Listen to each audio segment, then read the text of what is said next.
Watership Down, Chapter 1. The Notice Board. Why do you cry out thus, unless it's some vision of horror? Cassandra. The house reeks of death and dripping blood. Chorus. How so? 'Tis but the odor of the altar sacrifice. Cassandra. The stench is like a breath from the tomb. Achilles, Agamemnon. The primroses were over. Toward the edge of the wood, where the ground became open and sloped down to an old fence and a brambly ditch beyond, only a few fading patches of pale yellow still showed among the dog's mercury and oak tree roots. On the other side of the fence, the upper parts of the field was full of rabbit holes. In places, the grass was gone altogether, and everywhere there were clusters of dry droppings, through which nothing but the ragwort would grow. 100 yards away, at the bottom of the slope, ran the brook, no more than 3 feet wide, half choked with kingcups, watercress, and blue brook lime. The cart track crossed by a brick culvert and climbed the opposite slope to a 5-barred gate in the thorn hedge. The gate led into the lane. The May sunset was red in clouds, and there was still half an hour to twilight. The dry slope was dotted with rabbits, some nibbling at the thin grass near their holes, others pushing further down to look for dandelions or perhaps a cowslip that the rest had missed. Here and there one sat upright on an ant heap to look about, with ears erect and nose in the wind, but a blackbird singing undisturbed on the outskirts of the wood showed that there was nothing alarming there. And in the other direction, along the brook, all was plain to be seen, empty and quiet. The warren was at peace. At the top of the bank, close to the wild cherry where the blackbird sang, was a little group of holes, almost hidden by the brambles. In the green half-light, at the mouth of one of these holes, 2 rabbits were sitting together side by side. At length, the larger of the 2 came out, slipped along the bank under cover of the brambles, and so down into the ditch and up into the field. A few moments later, the other followed.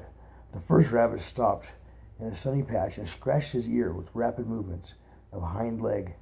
Although he was a yearling and still below full weight, he had not that harassed look of most outskirters. That is, the rank and file of ordinary rabbits in their first year who, lacking either aristocratic parentage or unusual size and strength, get sat on by their elders and live as best they can, often in the open and on the edge of the warren. He looked as though he knew how to take care of himself. There was a shrewd, buoyant air about him as he sat up, looked around, and rubbed both front paws over his nose. As soon as he was satisfied that all was well, he laid back his ears and sat to work on the grass. His companion seemed less at ease.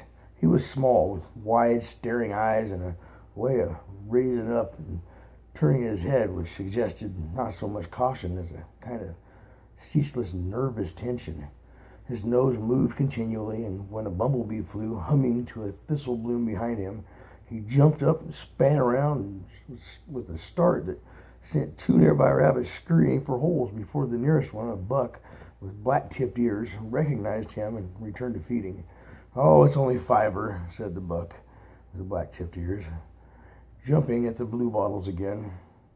"Come on, Buckthorn. What are you telling me?" "Fiver?" said the other rabbit. "Why is he called that?" "Fiver in the litter, you know. He was the last and the smallest. You wonder nothing had got him by now. I always say a man couldn't see him and a fox wouldn't want him.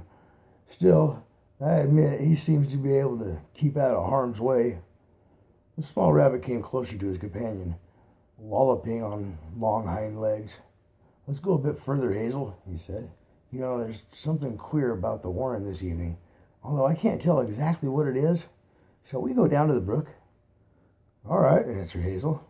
"You can find me a cowslip. If you can't find one, no one can."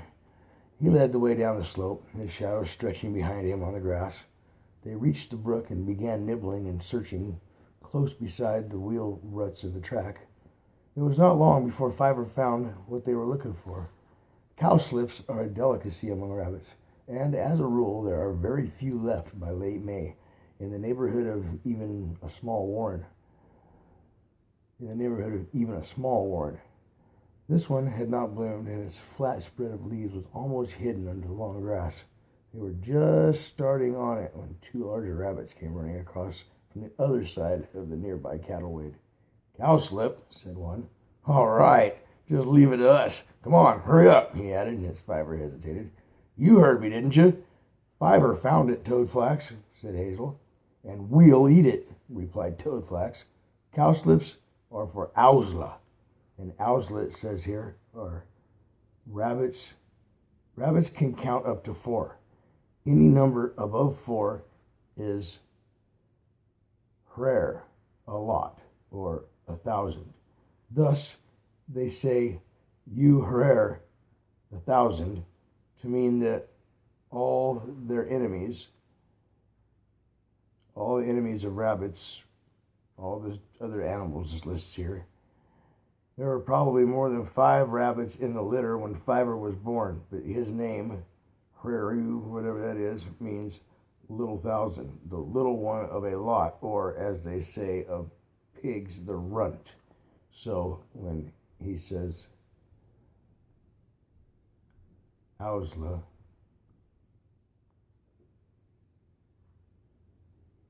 that's just saying that he's cool, I guess, and that Fiver's not. He's just talking bad about Fiver, trying to make him feel bad. He says, cowslips are for Owsla. Don't you know that? If you don't, we can easily teach you. Fiver had already turned away. Hazel caught up to him by the culvert. I'm sick and tired of it, he said.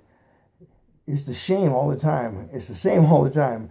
These are my claws, so this is my cowslip. These are my teeth, so this is my burrow. I'll tell you, if ever I get into the Owsla, I'll treat outskirters with a bit of decency. Owslers, people that live inside the warren, that have a place instead of stuck out there on the outskirts. Well, you can at least expect to be in the Owsla one day, answered Fiver. You've got some weight coming, and that's more than I shall ever have. You don't suppose I'll leave you to look after yourself, do you? Said Hazel. But to tell you the truth, I sometimes feel like clearing out of this warren altogether. Still, let's forget it now and try to enjoy the evening. I tell you what, shall we go across the brook? There'll be fewer rabbits, and we can have a bit of peace, unless you feel it isn't safe, he added. The way in which he suggested that he did, in fact, think that Fiver was likely to know better than himself, and it was clear from Fiver's reply that this was accepted between them. No, it's safe enough, he answered. If I start feeling there's anything dangerous, I'll tell you. But it's not exactly danger that I seem to feel about the place. It's something oppressive, like thunder. I can't tell what, but it worries me all the same. I'll come across with you. They ran over the culvert. Grass was wet and thick near the stream, and they made their way up the opposite slope, looking for drier ground. Part of the slope was in shadow, for the sun was sinking ahead of them, and Hazel, who wanted a warm, sunny spot, went on until they were quite near the lane. As they approached the gate, he stopped, staring. Fiver, what's that? Look. A little way in front of them, the ground had been freshly disturbed. 2 piles of earth lay on the grass. Heavy posts, reeking of creosote and paint, towered up as high as the holly trees in the hedge, and the board they carried threw a long shadow across the top of the field. Near one of the posts, hammered, and a few nails had been left behind. The 2 rabbits went up to the board at a hopping run and crouched in a patch of nettles on the far side, wrinkling their noses in the smell of dead cigarette butt somewhere in the grass. Suddenly, Fiver shivered and cowered down. Oh, Hazel, this is where it comes from. I know now. Something very bad. Something terrible. Come closer. Closer. It's coming closer. He began to whimper with fear. What sort of thing? What do you mean? I thought you said there was no danger. I don't know what it is, answered Fiver wretchedly. There isn't any danger here at this moment, but it's coming. It's coming. Oh, Hazel, look. The field. It's covered with blood. Don't be silly. It's only the light of the sunset. Fiver, calm down, man. Don't talk like this. You're frightening me. Fiver sat trembling and crying among the nettles as Hazel tried to reassure him and to find out what it could be that had suddenly driven him beside himself. If he was terrified, why did he not run for safety, as any sensible rabbit would? But Fiver could not explain and only grew more and more distressed.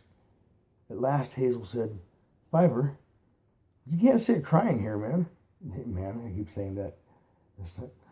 Fiver, you can't sit crying here.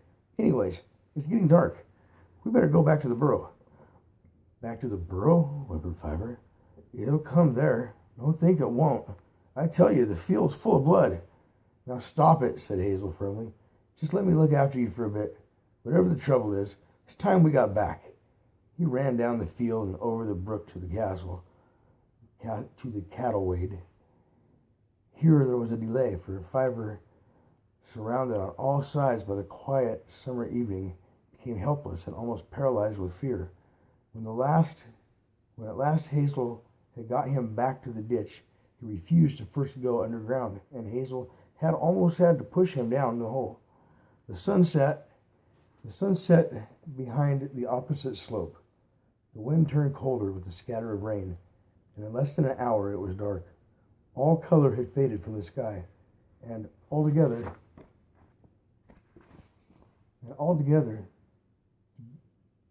big board by the gate creaked slightly in the night wind. Sorry, this lighting is hard for my eyes.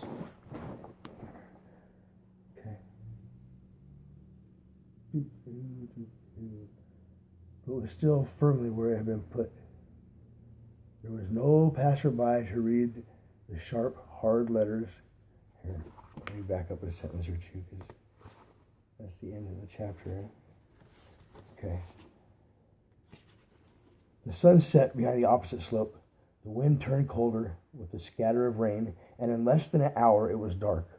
All color had faded from the sky, and although the big board by the gate creaked slightly in the night wind, as though to insist that it had not disappeared in the darkness, but was still firmly where it had been put, there was no passers-by to read the sharp, hard letters that cut straight as black knives across its white surface. They said, "This ideally situated estate, comprising 6 acres of excellent building land, is to be developed with high-class modern residences by Such and Martin Limited of Newbury Burks." And that is the end of chapter 1. I will probably be reading chapter 2 tonight. Chapters are kind of small, but I don't want the videos to be too long at once. All right. Good night, Shannon. I love you.